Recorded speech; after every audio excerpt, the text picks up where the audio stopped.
ধরে রাখেন sir, sir ধরে রাখেন।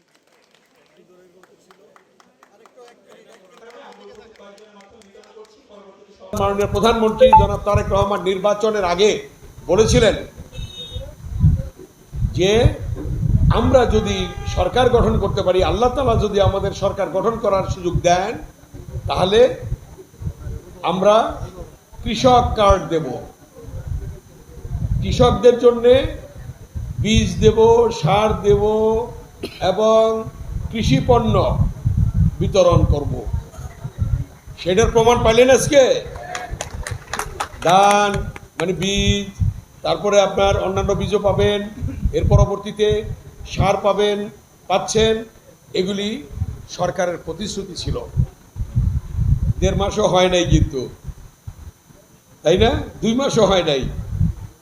এই অবস্থার মধ্যে আপনার ফ্যামিলি কার্ড বলেছিলেন মাদের জন্যে, মেয়েদের জন্যে, সেটাও আল্লাহর রহমতে শুরু হয়ে গেছে। আপনারা জানেন এই যে কৃষক কার্ডটা যেটা দেওয়া হবে আপনাদের আগামী 14ই এপ্রিল, 1 বৈশাখ মাননীয় প্রধানমন্ত্রী উদ্বোধন করবেন কৃষক কার্ড।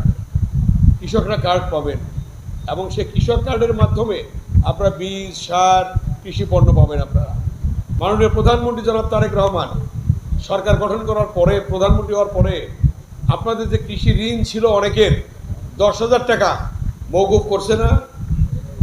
কি মাফ করে দিছে না? লাগবে না। বেগম খালেদা জিয়া ক্ষমতায় এসে 91 সালে এসে করছিল 5,000 টাকা মওকুফ, আর এবার প্রধানমন্ত্রী জনাব তারেক রহমান একই ধারায় 10,000 টাকা মওকুফ করলেন।